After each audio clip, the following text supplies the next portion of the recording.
Durante la etapa precolombina, el continente americano estaba poblado por numerosos pueblos nómadas y sedentarios que se distribuían en toda la amplitud del territorio, desarrollando sus particulares formas de vida. Pero a partir de la llegada de Cristóbal Colón, la realidad para muchos de estos pueblos indígenas cambió radicalmente. La subyugación española supuso la destrucción de numerosas culturas nativas, a través de métodos violentos en todos los casos. Durante el periodo de conquista, la espada y la cruz fueron los principales instrumentos que utilizaron los españoles para establecer su dominación material y espiritual sobre los llamados indios.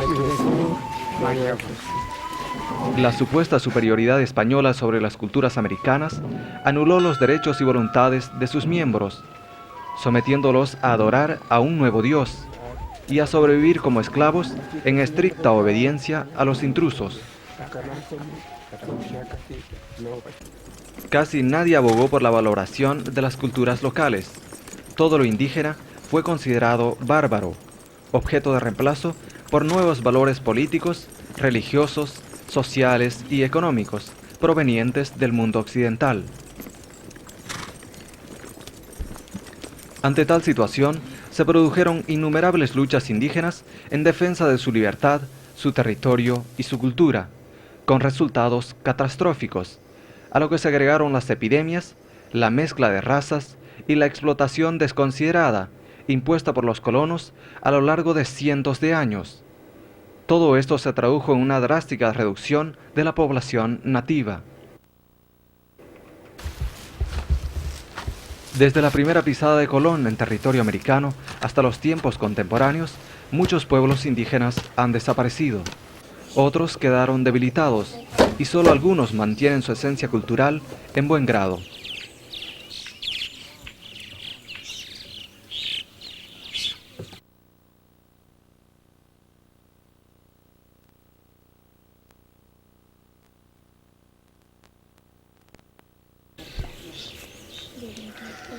Cerca de medio siglo después del descubrimiento de América, los pueblos indígenas de la parte oriental del actual territorio boliviano aún no habían tenido contacto con los conquistadores españoles, por razones de aislamiento de los centros colonizados.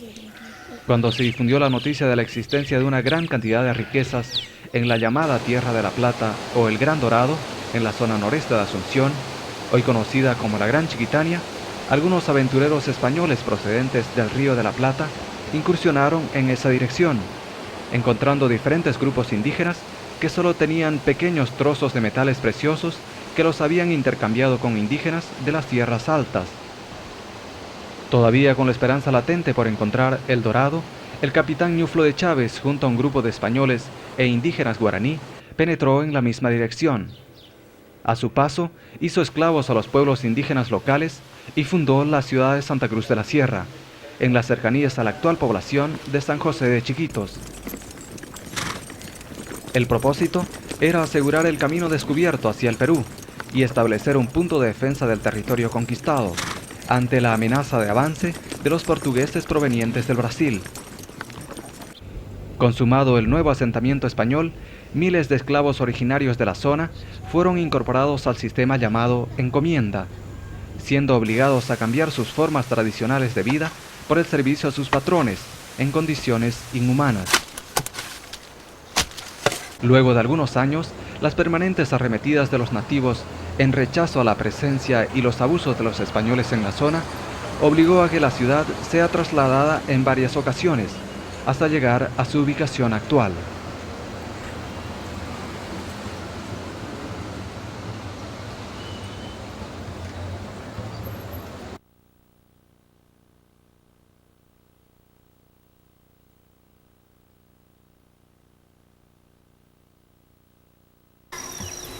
La búsqueda de la Tierra de la Plata o el Dorado en las llanuras chiquitanas fue intensa para muchos conquistadores españoles. Inclusive algunos perdieron la vida en sus largas travesías, pero ninguno de ellos logró encontrar las supuestas riquezas. Solo cuando se hizo evidente que la búsqueda había sido vana, los colonos supieron que la única posibilidad de llegar a colmar sus ambiciones era a través de la explotación de la mano de obra y la venta de los indígenas esclavizados. Miles de originarios sin distinción de edades fueron sacados de sus tierras y subyugados por el nuevo régimen, siendo obligados a vivir permanentemente en las casas españolas, prestando diferentes tipos de servicios. Inclusive muchos de ellos fueron vendidos como esclavos para realizar trabajos forzados en las minas de Potosí, donde también les esperaba una muerte temprana. Las mujeres indígenas eran reclutadas para los trabajos domésticos en las casas españolas. En algunos casos, eran usadas como concubinas en tiempos de ausencia de las mujeres españolas y maltratadas, llegando al extremo de ser victimadas a fuerza de azotes o quemadas. Los varones trabajaban como labradores de la tierra, constructores, protectores de los patrones y todos los servicios que eran necesarios. Familias enteras de indígenas chiquitanos nacieron y murieron en estas condiciones, esclavizados en su propia tierra y condenados a vivir al margen de sus propios valores culturales.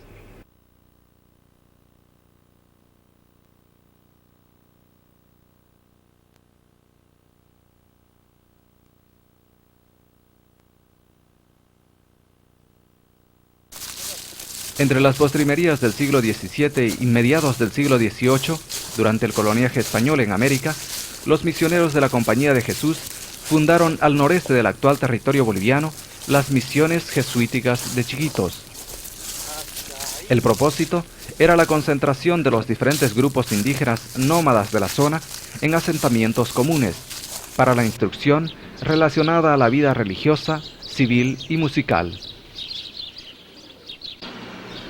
La primera experiencia reduccional fue llamada San Francisco Javier, establecida por el padre José Arce y el hermano Antonio Rivas.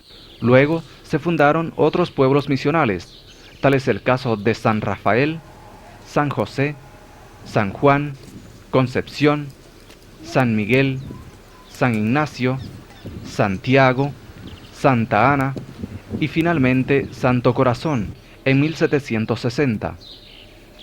Las políticas organizativas en las reducciones fueron tomadas de los sistemas aplicados por los padres franciscanos y dominicos en otras latitudes de América. En cada uno de los pueblos se levantaron templos y centros educativos con características comunes, usando como materia prima maderas finas, barro y otros materiales vegetales originarios. Individualmente, las reducciones estaban bajo la tutela de dos padres, cada uno con misiones específicas. Uno de ellos era el responsable de la vida espiritual y el otro de la material. En pocos años, la cooperación externa ya no fue necesaria y estas poblaciones cobraron una gran importancia económica a través de la agricultura, la ganadería y la fabricación de artesanías. Este periodo de evangelización en la Chiquitania concluyó 76 años después de su inicio. La causa fue la expulsión de los misioneros de la Compañía de Jesús de España y de todos sus dominios. A pesar de que la oposición de misioneros e indígenas fue evidente, la orden expresa del rey español tuvo que ser acatada. La razón se fundaba en el temor de las autoridades de que el éxito de las misiones más tarde derivase en la declaración de independencia de las misiones de Chiquitos. La partida de los jesuitas significó la desmembración de los pueblos misionales, en razón a que muchos indígenas se retiraron a zonas alejadas, huyendo de la explotación y la esclavización a las que fueron sometidos por los patrones que se asentaron en la zona.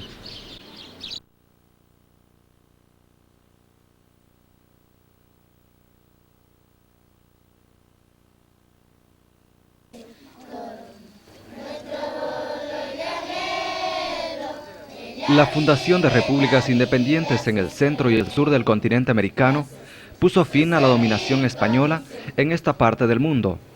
Los pueblos indígenas sometidos hasta entonces nominalmente recobraron su libertad, aunque las influencias que recibieron ya habían producido un gran impacto sobre las culturas tradicionales.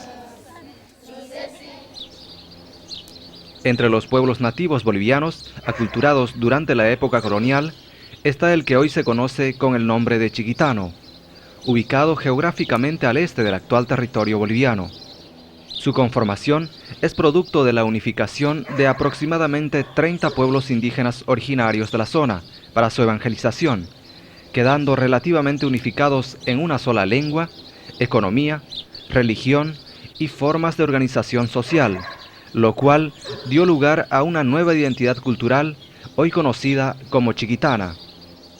La vida entre los blancos hizo que muchos instrumentos tradicionales de los nativos fueran reemplazados por otros fabricados de hierro, además de que se vieron en la necesidad de cultivar nuevos productos agrícolas e incorporarse a la economía monetaria. La organización social quedó fuertemente afectada. Las funciones de los líderes tradicionales, tal es el caso de los caciques y chamanes o curanderos, fueron reducidas, debido a que el poder estaba en manos de los misioneros y posteriormente de los encomenderos españoles. En lo religioso, la mayor influencia tuvo lugar durante las misiones jesuíticas, pero no todas las creencias indígenas desaparecieron. Esto dio lugar a un marcado sincretismo cultural que se manifiesta en la actualidad en las fiestas religiosas de los antiguos asentamientos misionales.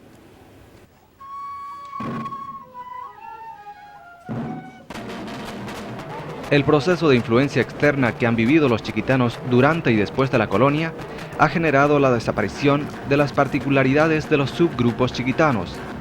Hoy, los chiquitanos tienen una nueva identidad cultural que combina las influencias indígena, blanca y mestiza.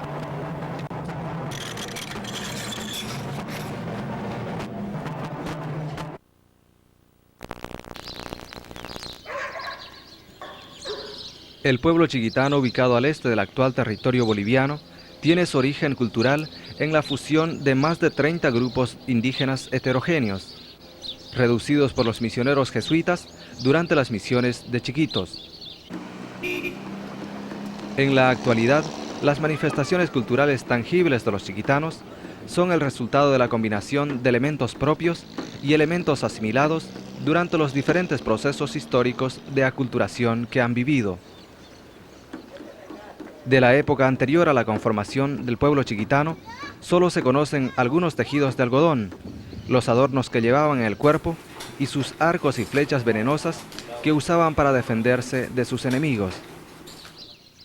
Durante la incursión jesuita en la zona, se abandonan muchos elementos de su cultura material y se adoptan una serie de novedades que hoy se conservan. La mayor parte de las nuevas manifestaciones culturales tangibles que hoy se conocen fueron adoptadas durante las misiones jesuíticas, y muchas de ellas están orientadas a la adoración a Dios. Entre ellas se destacan los templos misionales, centros parroquiales y colegios, complementados por decoraciones con pintura mural y tallados en madera.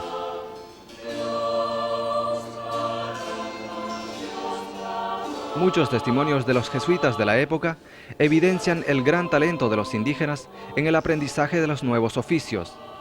Tal es el caso de los tallados en madera de imágenes religiosas, púlpitos, cajonería de sacristías y todos los instrumentos mobiliarios e inmobiliarios, además de la orfebrería y la pintura. El conjunto de los interiores y exteriores de los templos, además de la arquitectura de los 10 pueblos misionales, son expresiones vivas del barroquismo europeo y algunos elementos propios de las culturas indígenas locales.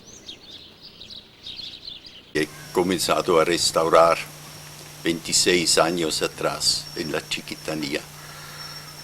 Hemos comenzado con San Rafael pensando que iba a ser un proyecto corto, pero como hemos encontrado fondos e intereses, se ha logrado de restaurar las otras iglesias. El valor histórico de estas riquezas culturales de las antiguas reducciones chiquitanas hizo que sean restauradas durante el último tercio del siglo XX, bajo la dirección del arquitecto suizo Hans Roth, y declaradas por la UNESCO Patrimonio Cultural de la Humanidad.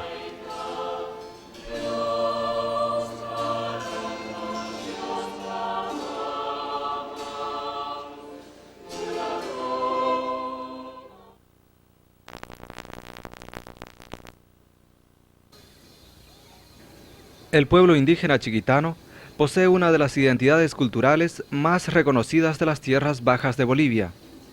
La conformación de la actual cultura intangible de los chiquitanos es producto de la unión forzosa de una variedad considerable de grupos indígenas durante las misiones jesuíticas y de las influencias blancas y mestizas en los diferentes periodos de aculturación. Con el establecimiento de las reducciones jesuíticas en la Chiquitania, se impuso la religión cristiana, relegando las diferentes creencias locales al grado de supersticiones. Las diferencias lingüísticas de los subgrupos indígenas fueron desechadas y solo se conservó una de ellas, el bésero.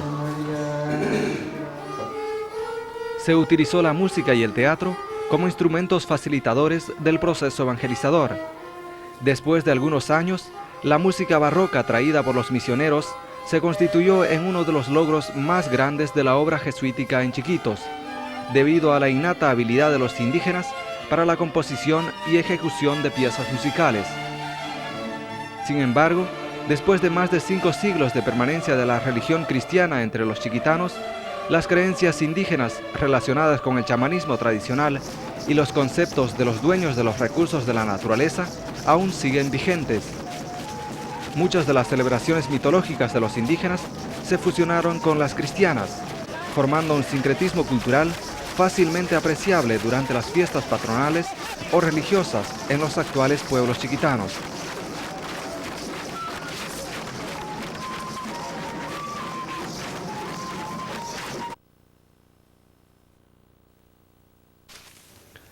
Las culturas indígenas desde los primeros contactos con las civilizaciones occidentales sufrieron una pérdida constante de sus valores ancestrales.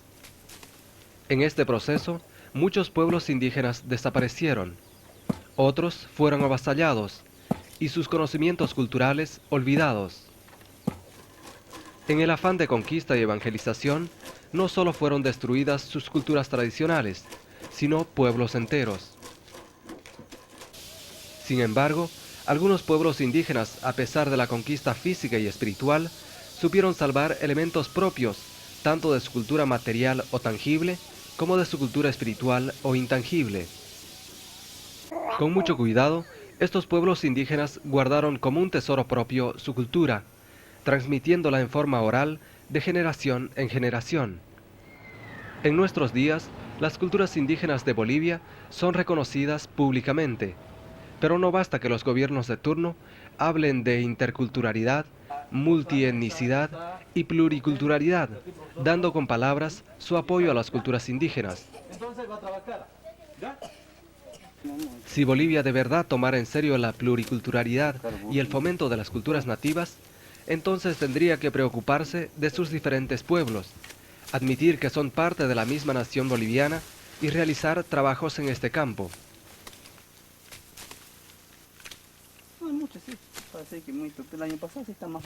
A pesar de todo, algunas cooperaciones internacionales valorizan las expresiones culturales de los pueblos indígenas y apoyan iniciativas enfocadas al fomento de dichas expresiones.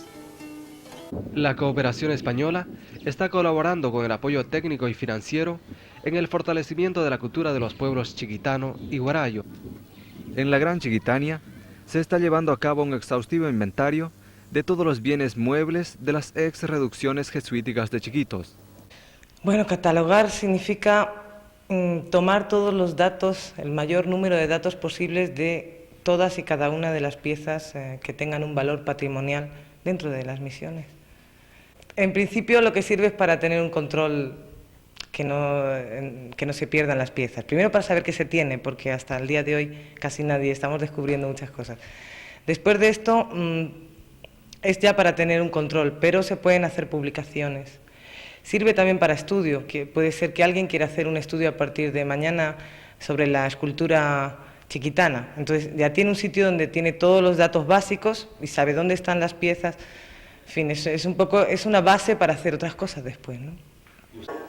El proceso de catalogar, cómo empezamos a catalogar las piezas es, primero las unimos puede que los fragmentos estén separados y las unimos más o menos en piezas que pueden ser de la misma obra, ¿no? Primero tomo medidas, lo más normal es tomar las medidas. Si es una pieza de platería también tomo el peso de la pieza. Y después se rellena toda una serie de datos, una descripción, primero no muy detallada, pero por lo menos para que se sepa distinguir esta pieza entre otras.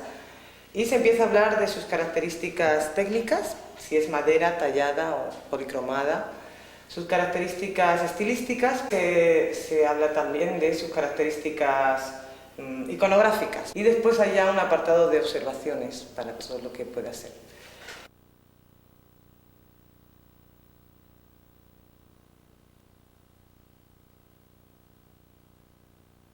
Los pueblos indígenas de Bolivia están sufriendo un acelerado proceso de aculturación, debido, entre otras razones, a la indiferencia y el olvido al que los han sometido los diferentes gobiernos del país.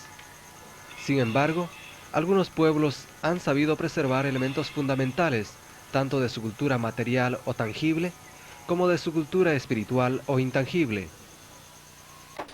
Este es el caso del pueblo chiquitano, que con apoyo de la cooperación española está realizando un proyecto en el que se contemplan dos aspectos. 1. Un minucioso inventario de los bienes muebles de las ex-reducciones jesuíticas de Chiquitos. Catalogar significa tomar todos los datos, el mayor número de datos posibles de todas y cada una de las piezas que tengan un valor patrimonial dentro de las misiones. 2. La reconstrucción de los templos misionales, que además incluye el trabajo de restauración de cuadros, instrumentos musicales misionales y casa del pueblo. No solo se ha enfocado en la restauración de la iglesia, ¿no? Ha sido también el proyecto en general del pueblo, ¿no? Es un tema de viviendas, infraestructura sanitaria, todos los aspectos, o sea que no es solo el tema de la restauración. La restauración siempre ha sido un tema muy estrella, ¿no? Por parte de la cooperación, porque supone una mejora de su historia y para que sirva como un mantenimiento de esa historia, de ese arte que tiene en un futuro turismo, y también por mantener las tradiciones y todo lo que supone, no solo la cuestión estética, sino ahora mismo estamos trabajando con chicas, hay un grupo de muchachos del pueblo y un grupo de muchachas. Las muchachas están trabajando en la iglesia, con lo cual se ha incorporado un elemento nuevo, ¿no? En todos los trabajos, que es incorporar a la mujer. Ellas están aprendiendo unos oficios de artesanía, ahora mismo a lo mejor están preparando rebocos, ¿no? Pero luego van a pintar, con lo cual están aprendiendo una serie de cosas que ya no solo por lo que aprendan, sino por lo que les supone de apertura, ¿no? A estar abierto a aprender nuevos oficios y a nuevos trabajos y tener una serie de recursos que les sirvan en un futuro para un trabajo. Aunque la inventarización de la cultura tangible de las ex-misiones es solamente una parte del trabajo a realizar y no incluye la cultura intangible del pueblo chiquitano, queremos expresar que se ha comenzado un trabajo importante y esperamos que la misma Agencia de Cooperación Española u otras agencias puedan apoyar los trabajos que aún faltan por hacer para poder revalorizar la cultura del pueblo indígena chiquitano.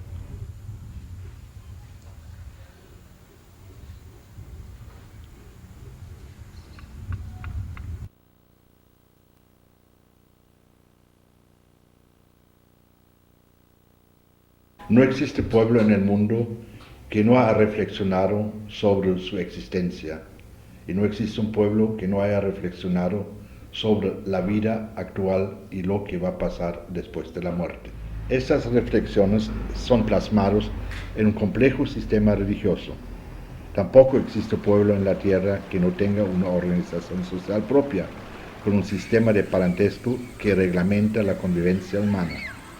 Por lo tanto, no hay en el mundo entero un pueblo sin una estrecha relación con los seres sobrenaturales.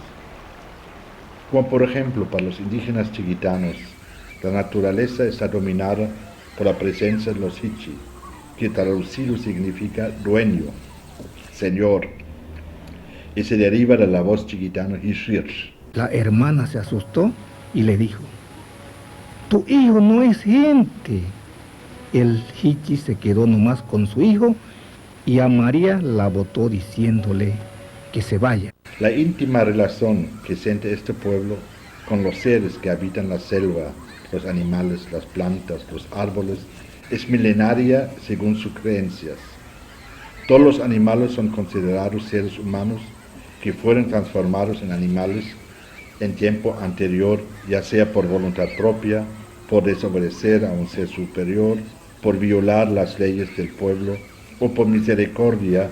Así cuenta, por ejemplo, el mito del Guajojó. Luego al rato, cuando quiso gritar de nuevo, cantó como el Guajojó. Resulta que ya estaba convertido en Guajojó, y de esa manera se originó el Guajojó. La cultura espiritual o intangible del pueblo indígena chiquitano ha sido revalorizado debido a que la cooperación española, que apoya los trabajos de inventarización de la cultura tangible e intangible mediante el Plan Misiones, en coordinación con los municipios de la Gran Chiquitanía. Se ha incluido en esta inventarización la documentación de la cultura intangible de este pueblo, y esta tarea se me ha encomendado a mí, ya que trabajo desde el año 1963 con los chiquitanos, trabajando sobre sus culturas y sus conocimientos milenarios.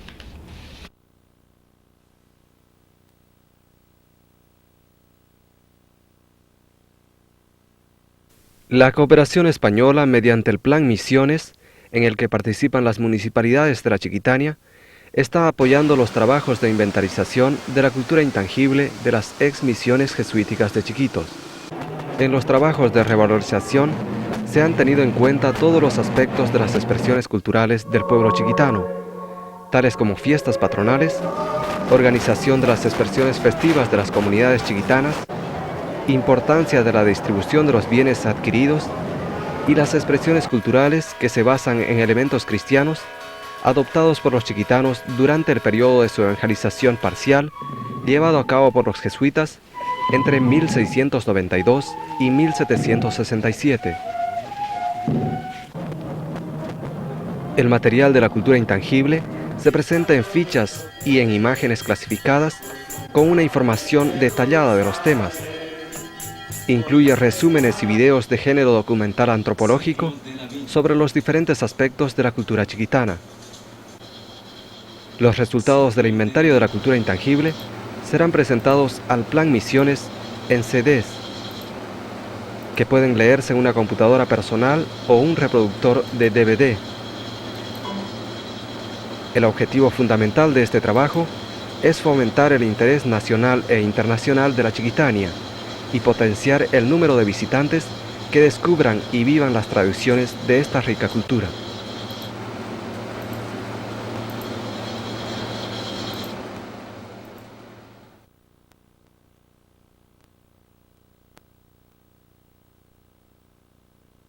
La Chiquitania, ubicada en el departamento de Santa Cruz, en el oriente del país, fue escenario de la labor jesuítica en los siglos XVI y XVII.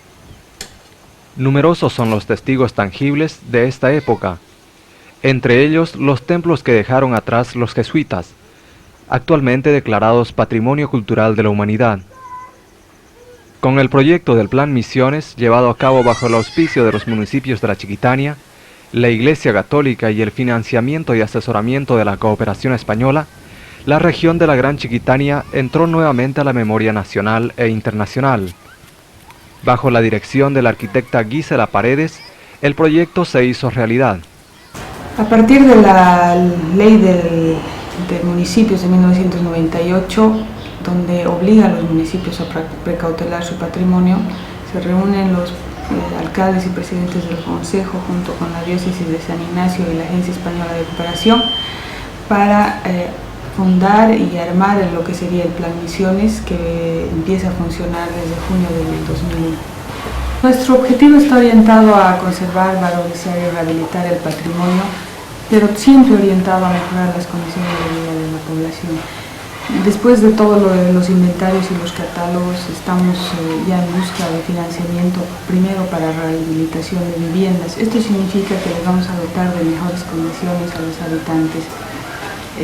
Pero también va a significar que los turistas que vayan a la zona no solo vayan a la misión, a ver la iglesia, la parroquia, sino que den un recorrido por el pueblo y vean las características, porque la idea es conservar la tipología y la morfología original de la zona. Y ya estamos en las últimas etapas, o sea, hemos terminado todo lo que significa los inventarios de bienes muebles, de bienes inmuebles.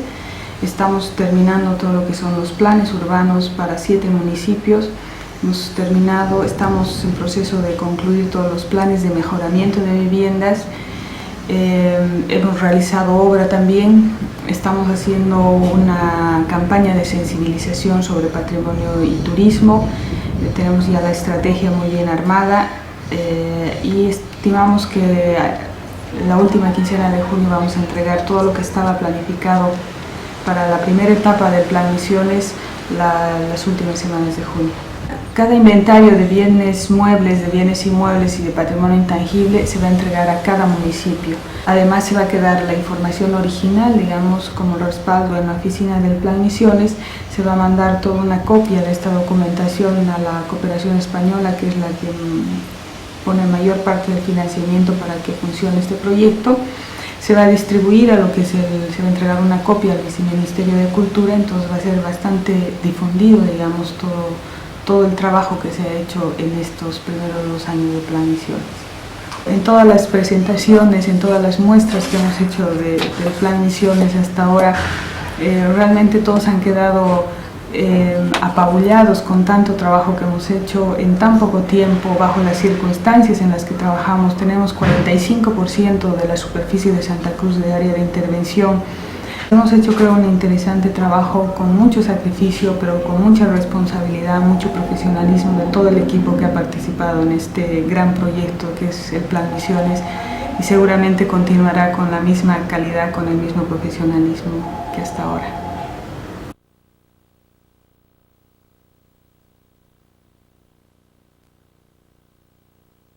El proyecto Plan Misiones, ejecutado en la Gran Chiquitania bajo el auspicio de los municipios de la Chiquitania, la Iglesia Católica y el financiamiento y asesoramiento de la Cooperación Española, no solo contempla la inventarización de la cultura tangible, es decir, de los bienes muebles de las ex misiones jesuíticas de Chiquitos, sino que se ha dado igual importancia a las expresiones culturales del pueblo indígena chiquitano, protagonista de un pasado glorioso y un presente en el que trata de reivindicar su cultura.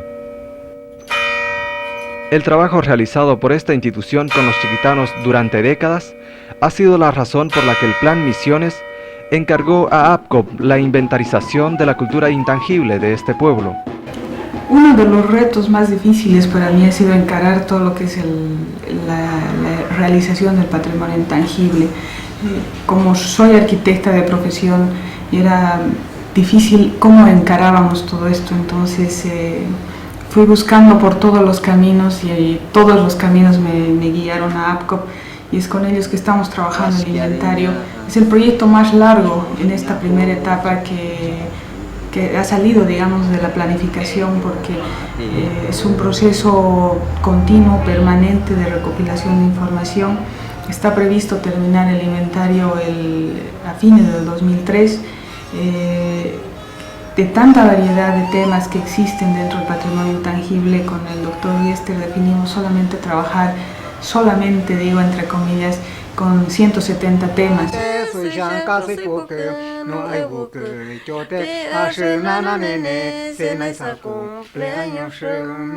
Ha sido una tarea la más complicada en mi caso, pero creo que vamos a lograr resultados realmente espectaculares por todo lo que hemos visto hasta ahora, y va a ser una primera experiencia en Latinoamérica, porque antes de empezar esto, para ver cómo formulábamos, hicimos toda una investigación a través del Museo de Etnografía en Bolivia, del Viceministerio de Cultura, de cómo podíamos encarar este proyecto, porque no había experiencia en Bolivia y no hay experiencia, creo, en Latinoamérica. Entonces nos hemos lanzado a este gran proyecto, y yo creo que va a ser, y hasta ahora está resultando el punto focal, porque nadie lo ha hecho, nadie ha empezado a hacer esto. Obviamente estamos dando el paso de inicio, y van a haber otros proyectos que van a jalar a partir de toda esta experiencia.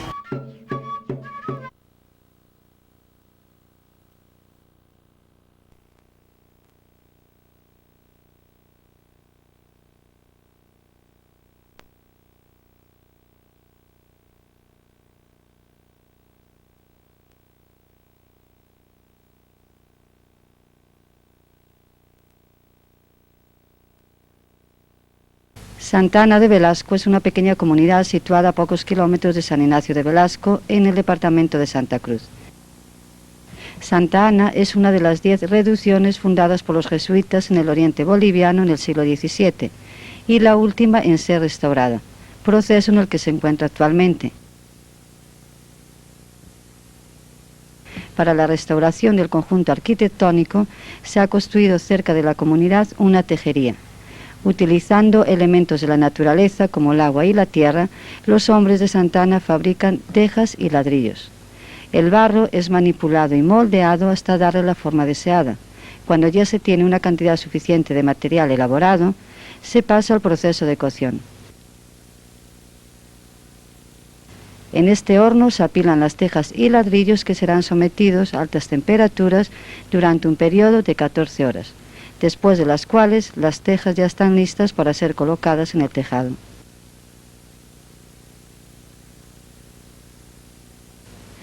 El entorno al que está ubicado y la sencillez de sus líneas hacen del conjunto arquitectónico de Santa Ana uno de los más hermosos de la Chiquitanía. La restauración del conjunto arquitectónico de Santa Ana de Velasco en el departamento de Santa Cruz se encuentra actualmente en la fase de trabajo sobre pintura mural que incluye revocos, acabados de madera, puertas y techumbre.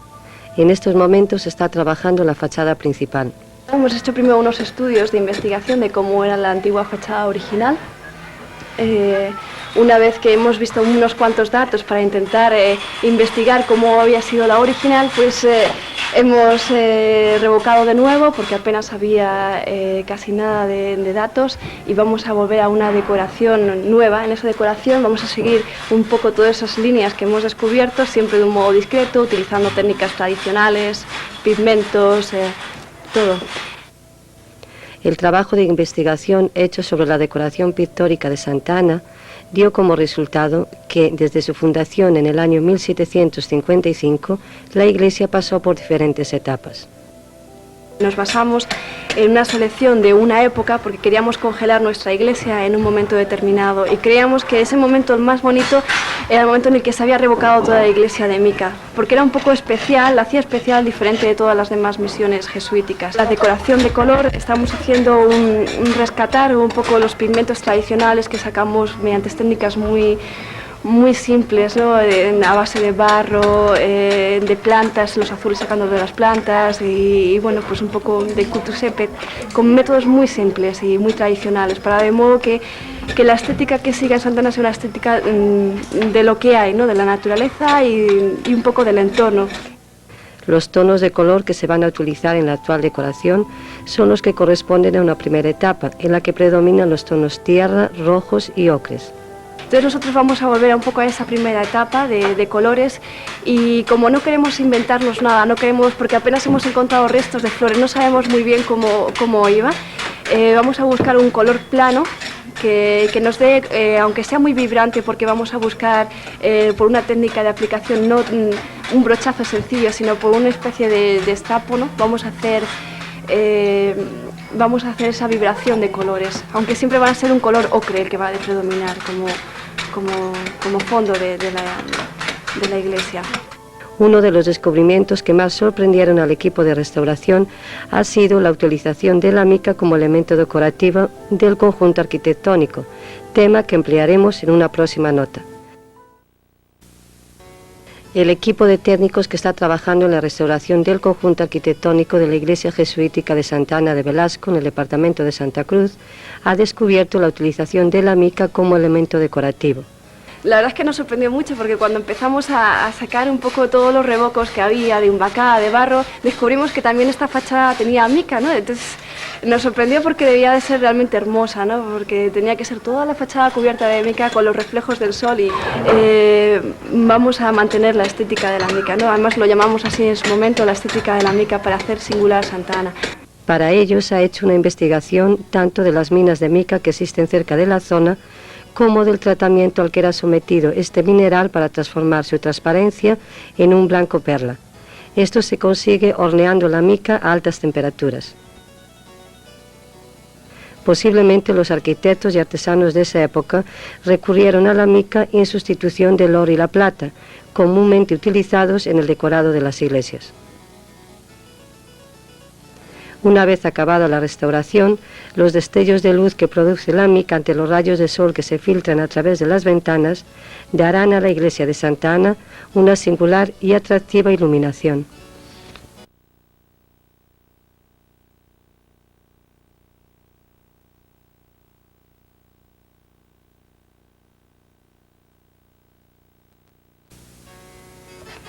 Como ya dijimos en una anterior nota, la mica utilizada como elemento decorativo en el conjunto arquitectónico de Santa Ana de Velasco era sometida a altas temperaturas para darle consistencia deseada. La mica en estado natural es bastante dura y pesada y muy difícil de trabajar, ¿no? Entonces descubrimos que ellos mismos ya conocían esto y lo metían en el horno, ¿no? A cocer a una temperatura bastante elevada, como unos 900 grados. Entonces la naturaleza de la mica cambia totalmente, se vuelve mucho más flexible, más fácil de manipular, se puede separar en capas mucho más finas y quebrar prácticamente muy fácil, ¿no? De modo que su peso se reduce y es más fácil aplicarlo en el muro, ¿no? Actualmente se están haciendo pruebas mezclando diferentes elementos con la mica para restaurar los morteros en el interior de la nave principal. Luego pasamos a una fase en la que la mica la troceamos para mezclarla ya en el mortero. Aquí estábamos haciendo unas pruebas mezclando, queremos hacer como no sabemos muy bien qué aglutinante utilizaban en el mortero tradicional, ¿no? Estamos haciendo unas pruebas para ver cuál es el que mejor funciona, ¿no? Entonces obtenemos el kaolín, incrementamos algo de sílice para aumentar un poco la dureza y estamos haciendo pruebas también con chamote, que es el ladrillo molido, ¿no? Que aumenta siempre la dureza de los morteros de cal, ¿no? Porque va a ser un mortero a base de cal. Con los resultados obtenidos, todo el equipo decide cuál será la línea a seguir. Teniendo en consideración no solo si una solución es la mejor, si es la más natural, si es por basarnos un poco a veces en cuestiones más de aglutinantes naturales, ¿no? Entonces, bueno, pues es una decisión, hay que a veces evaluar, ¿no? la durabilidad con los costes de ejecución y con si siguen los métodos tradicionales. Una vez procesada la mica, será utilizada para revocar aquellas partes donde el efecto de la humedad y las goteras han hecho desaparecer prácticamente el revoque. Así se consigue igualar la estética de toda la nave.